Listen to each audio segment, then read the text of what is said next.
ආයුබෝවන් 2026 වසර වෘෂභ ලග්නයෙන් උපන් අයට කොහොම බලපායිද?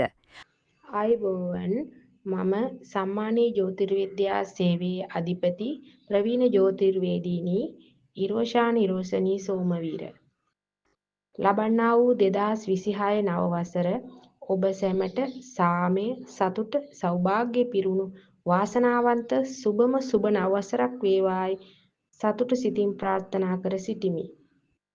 ආයුබෝවන් 2026 වසර වෘෂභ ලග්නයෙන් උපන් අයට කොහොම බලපායිද?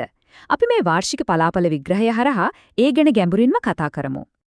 හොඳයි 2026 වසරේ ප්‍රධානම තේමාව තමයි අලුත් ආරම්භයන්. ඒ කියන්නේ ජීවිතයේ වැදගත්කම් කිහිපයකම ලොකු වෙනස්කම් ටිකක් බලාපොරොත්තු වෙන්න පුරුවන්. උද්‍යෝගයෙන් වැග කළොත් ඒකේ ප්‍රතිඵල නෙලා ගන්න පුළුවන් වසරක් තමයි මේ. ඉතින් මේ අවුරුද්ද ගැන පැහැදිලි චිත්‍රයක් මවා ගන්න අපි මේ දේවල් ටික ගැන වෙනම කතා කරමු. මුලින්ම පොදුලේ අවුරුද්ද කොහොමද බලන්න ඕන? ඊට පස්සේ ආර්ථිකය, ආදරය සහ සම්බන්ධතා, ඊළඟට රැකියාව සහ අධ්‍යාපනය, සෞඛ්‍ය ගැනත් බලමු. අන්තිමටම මේ අවුරුද්ද තවත් සුබ කරගන්න පුළුවන් පිළියම් ගැනත් කතා කරමු. හරි. එහෙනම් අපි පටන් ගමු පොදු විග්‍රහයෙන්. බලමු 2026 වසරේ ප්‍රධාන ග්‍රහමාරු මොනවද? ඒවයින් වෘෂභ ලග්නයට ලැබෙන බලපෑම මොන වගේද කියලා. මෙන්න මේක නම් ටිකක් විශේෂයි. බලන්නකෝ ගුරු ග්‍රහය අවුරුද්ද ඇතුළත භාව 3ක ගමන් කරනවා. ඒ කියන්නේ මොකක්ද? ඒ කියන්නේ 2026 වසරේ පැහැදිලිවම අදියර 3ක් තියෙනවා. එක එක කාලට එක එක විදිහේ අවස්ථා තමයි උදා වෙන්නේ. ශනි සහ රාහු ග්‍රහයන්ගේ පිහිටීමත් එක්ක මේක තවත් වැදගත් වෙනවා.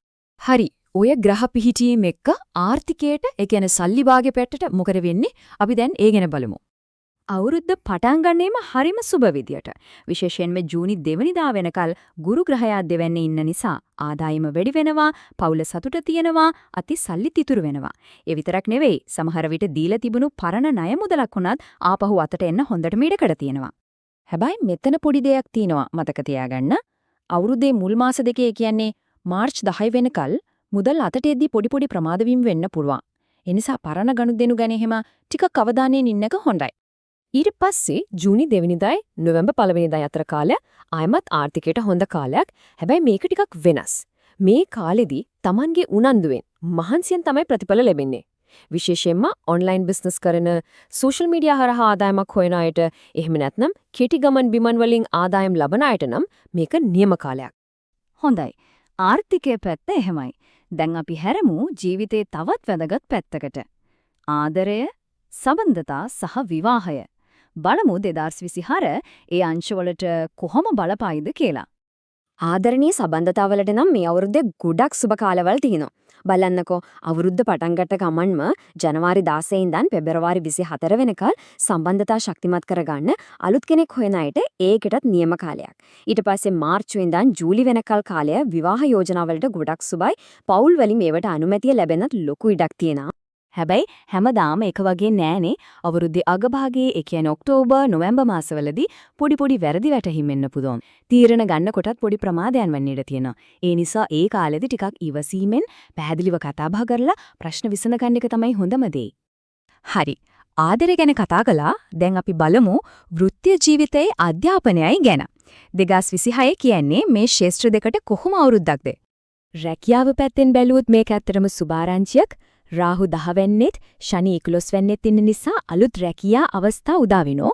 විශේෂයෙන්ම IT ඒ කියන්නේ තොරතුරු තාක්ෂණ, ටෙක්නොලොජි වගේ ක්ෂේත්‍රවල අයට, ඒ වගේම ඔන්ලයින් වැඩ කරන අයට ඊටම සාර්ථක වෙන්න පුළුවන්. විදේශ රැකියාවක් බලාපොරොත්තු වෙනවා නම් ඒකටත් හොඳ ප්‍රතිඵල තියෙනවා. අධ්‍යාපනය ලබන අයටත් මේක හොඳ කාලයක්. උසස් අධ්‍යාපනයට බාධක තිබුණා නම් ඒවා ඉවත් වෙලා යනවා. අධ්‍යාපනයට විදේශගත වෙන්න බලාපොරොත්තු වෙන හිටියොත් ඒ හීනෙත් සැබෑ කරගන්න හොඳ අවස්ථා ලැබෙනවා. විශේෂයෙන්ම දර්ශනය, ජ්‍යොතිෂය වගේ ගැඹුරු විෂයන් හදාරන අයටත් මේ කාලේ ඉතාම යහපත්. හරි. අපි ජීවිතයේ අනිත් වැදගත් කොටස් දෙක ගැනත් බලමු. ඒ තමයි සෞඛ්‍ය සහ gedara dore ජීවිතය. සෞඛ්‍ය ගැන කතා කරද්දී පොඩ්ඩක් සැලකිලිමත් වෙන්න ඕන කරුණු කිහිපයක් තියෙනවා. අධික රුධිර පීඩනය, නින්දේ ප්‍රශ්න, ස්නායු සම්බන්ධ ගැටලු වගේ දේවල් ගැන අවධානයෙන් ඉන්න. හැබැයි බය වෙන්න දෙයක් නෑ. මේවට හොඳම පිළියම් තමයි යෝගා ව්‍යායාම, භාවනා කිරීම සහ નિયમિતව උදර පරිශී කරන එක. මේ දේවල් ජීවිතයට එකතු කරගත්තම ඔය ගැටලු ලේසියෙන්ම පාලනය කරගන්න පුරුව. ගෘහ ජීවිතය දිහා බැලුවොත් අවුරුද්දේ මුල් කාලෙදී සමහර වෙලාවට පදිංචිය වෙනස් වෙන්න එහෙම නැත්නම් গিදර පොඩි නොසන්සුන්කාරී තත්ත්වයන් ඇති වෙන ඉඩ තියෙනවා. හැබැයි නොවැම්බර් පළවෙනි දෙකෙන් පස්සේ තත්ත්වය සම්පූර්ණයෙන්ම වෙනස් වෙනවා. ගුරු 4 වෙනිට එන නිසා ඉඩම්, දේපල, වාහන මිලදී ගන්න හිතාගෙන හිටියනම් ඒකට හොඳම කාලය උදා වෙනවා. গিදරට සතුට, සමගිය ලැබෙන කාලයක් ඒක. හොඳයි. අපි දැන් මේ අවුරුද්දේ තියෙන අභියෝග ජය අරගෙන සුබඵල තමත් වැඩි කරගන්න පුරුවන් සරල පිළියම් කිහිපයක් ගැන කතා කරමු. මේ අවුරුද්දේ සුබ දවස් විදිහට බ්‍රහස්පතින්දා, සිකුරාදා සහ බදාදා හඳුන්වන්න පුරුවන්. ඒ වගේම තමයි සුබ වර්ණ කහ, සුදු සහ ලා කොළ පාට පාවිච්චි කරන එකෙන් ධනාත්මක ශක්තිය Taman වෙතට ආකර්ෂණය කරගන්න පුළුවන්. ගුරු ග්‍රහයාගෙන් ලැබෙන සුබඵල තවත් වැඩි කරන්න පුරුවන් හරිම සරල ඒ වගේම බලවත් පිළියමක් තියෙනවා. හැම බ්‍රහස්පතින්දා දවසකම පිරිසිදු කහරෙදි කෑල්ලක් අරගෙන ඒකේ කඩල ඇට ටිකකුයි ඉදුණු කෙසෙල් ගෙඩි කිහිපයක්කුයි තියලා පූජා කරන එකෙන් ලොකු යහපතක් සිද්ධ වෙනවා. ඒකට අමතරව පුළුවන් නම් හැමදාම ඕම් ගුරු දේවාය නමහ කියන මන්ත්‍රය 108 වතාවක් ජප කරන්න. මේකෙන් මනස එකඟ කරගන්නත් ගුරු ග්‍රහයාගේ ආශිර්වාදය ලබා ගන්නත් ලොකු පිටුවහලක් ලැබෙනවා.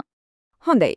එහෙනම් මේ ඔක්කොම එකට එකතු කරලා බැලුවොත් 2020 කියන්නේ වෘෂභ ලග්න හිමියන්ට ආර්ථිකය, ආදරය සහ ගෘහ ජීවිතය කියන පෙති තුනෙන්ම සැනසීම සහ දියුණුවත් විඳ පුරුවන් වසරක්. හැබැයි එක දෙයක් හොඳට මතක තියාගන්න ඕන. මේ අවුරුද්දේ සාර්ථකත්වයේ රහස, ඒ කියන්නේ යතුරු තමයි උනන්දුව, උද්‍යෝගය. ඉතින් මේ පලාපල විග්‍රහය කියන්නේ ඉදිරි වසරට පාර පෙන්වන සිතියමක් වගේ දෙයක්. ඒකේ අවස්ථා තියෙන තැන් පරිස්සම් වෙන්න ඕන තැන් පෙන්නනවා. හැබැයි ඒ සිතියම අතේ තියාගෙන තමන්ගේ ශක්තිය වැඩියෙන්ම යොදවන්නේ කොයි පැත්තටද කියන වැදගත්ම තීරණය ගන්න ඉතුරු වෙන ඔබටමයි. ඔබේ සියලු ජ්‍යොතිෂ්‍ය අවශ්‍යතාවයන් සඳහා දිවයිනේ ප්‍රමුඛතම ජ්‍යොතිෂ්‍ය වේදිනියකගෙන් සහාය ලබා ගන්න. ප්‍රවීණ ජ්‍යොතිර්වේදිනී, වාස්තු විද්‍යා උපදේශිකා, ජ්‍යොතිර්විද්‍යා ගෞරව, මානව හිතවාදී, කීර්තිශ්‍රී දේශගෞරව, ජනරංජන, ජ්‍යොතිර්විද්‍යා විශාරද, ජනප්‍රසාදිනී දේශකීර්ති, WRA ඉරෝෂා නිරෝෂණී සෝමවීර, සම්මානී ජ්‍යොතිර්විද්‍යා සේවය අංක 305C කොස්සින්න ගණේමුල්ල.